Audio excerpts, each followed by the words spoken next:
In this week's Parsha, Teruma, God tells Moshe to have the people contribute whatever their heart desires in order to make this Mishkan, the tabernacle, and all the vessels and all the garments and things that are to go in to the building of the tabernacle.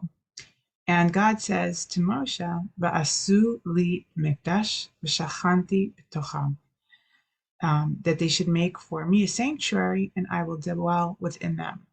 So the question is asked when God says, "Make me a sanctuary," the correct thing for God to follow up with would be, "And I will dwell in it." But God doesn't say, "I will dwell in it," the sanctuary. He says, "I will dwell bitocham," within them.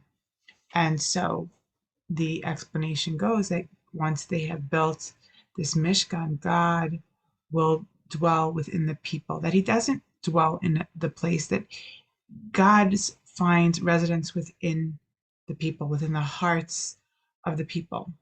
So then the question is, if that's the case, why bother with this whole building of a tabernacle, with a building and with vessels and garments and all sorts of things?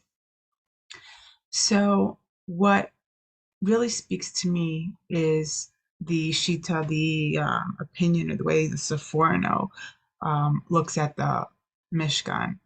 And he believes that it wasn't the first intention, that God really prefers that there not be this structure and all these vessels and things, but that the individual should be able to connect with God themselves.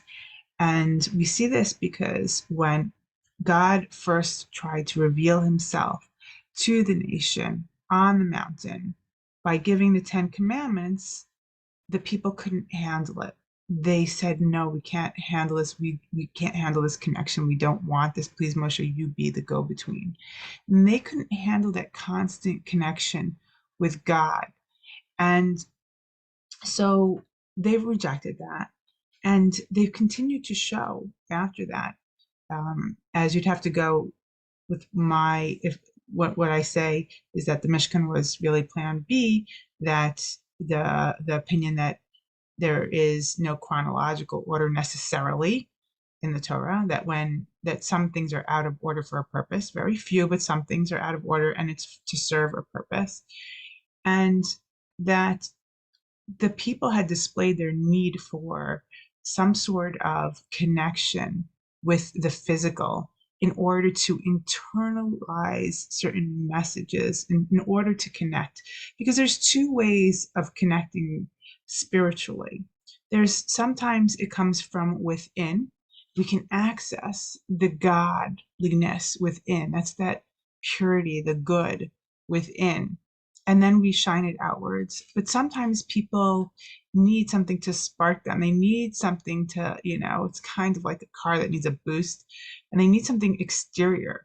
And the people, based on how they were, slaves in Mitzrayim and steeped in that kind of culture, and so lost with that connection, was really hard for them. And they felt like they needed some physical representations. They needed something exterior in order to get them going. And they showed that with the golden calf.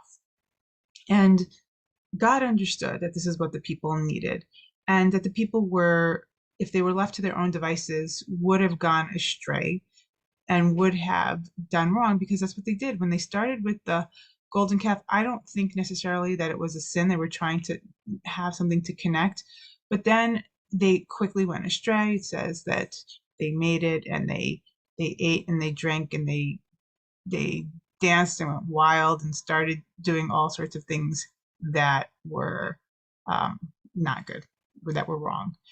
And we know that when Moshe came down, he was hearing this ruckus. He thought it was the sounds of war. That's how bad it was. That's how bad astray they went.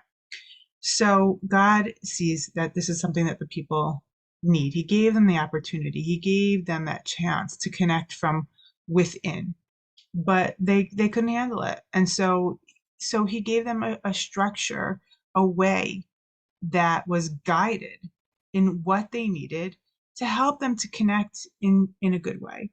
And when it says "V'asu li mikdash v'shachanti b'tocham," you should make for me a sanctuary, and I will dwell within you. I mean, because it is kind of absurd. God doesn't need a home. God is, as we know, all over. God is everything. So to make for him a home and he will dwell within it is an absurd statement. But for the people that couldn't be in that constant connection and needed that, that's what they needed.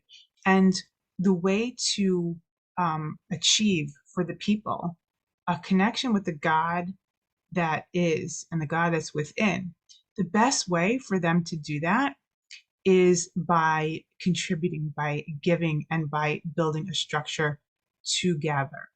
Because what God is a giver. God has given us everything. God created the whole world. Everything that exists, everything that we have is from God. So even to say that if we take something and donate it to God, it's absurd because everything is God's. We don't, in essence, own anything. When we take land and build on it, that's not our land. This is the land that God created. When we take it and think it's ours, or when we buy something, it's absurd. All these materials are God's. So the whole thing is really absurd. But when we take something that's ours, that we think is ours, because we still think this way, even if we meditate on it and we understand that really it's not, we fall into this trap all the time. We think things are ours.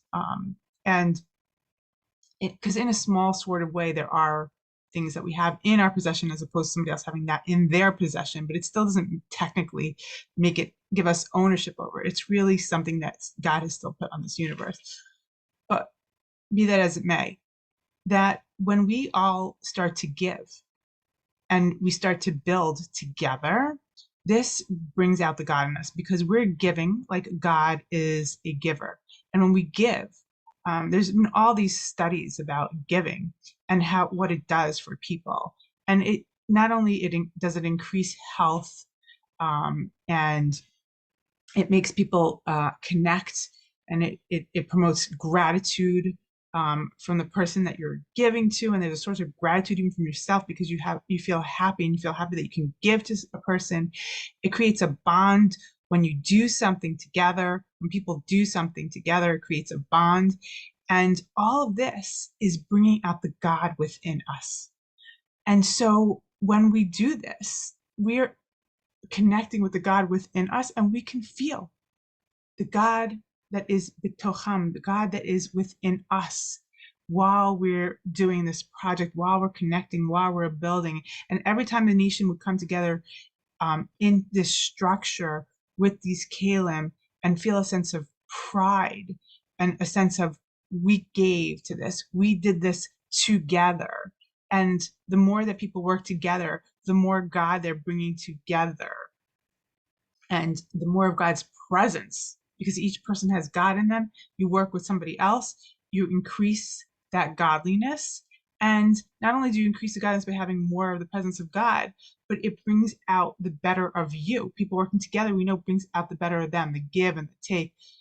And so this is how the building of the Mishkan is helping us have God reside within us, because we didn't have that natural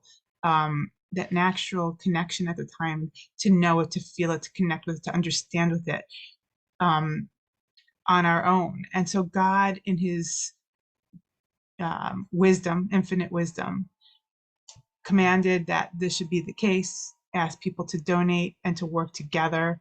And by doing that, they connect to themselves, to others, to God. And that is a very holistic thing.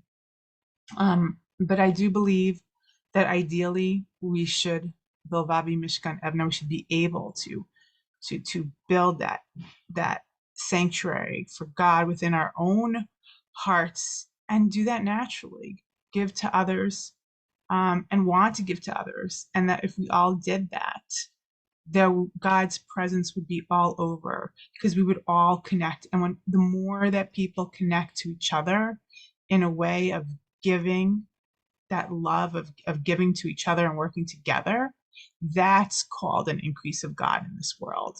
And that's what I believe God is trying to achieve. So with that, I wish you a Shabbat Shalom.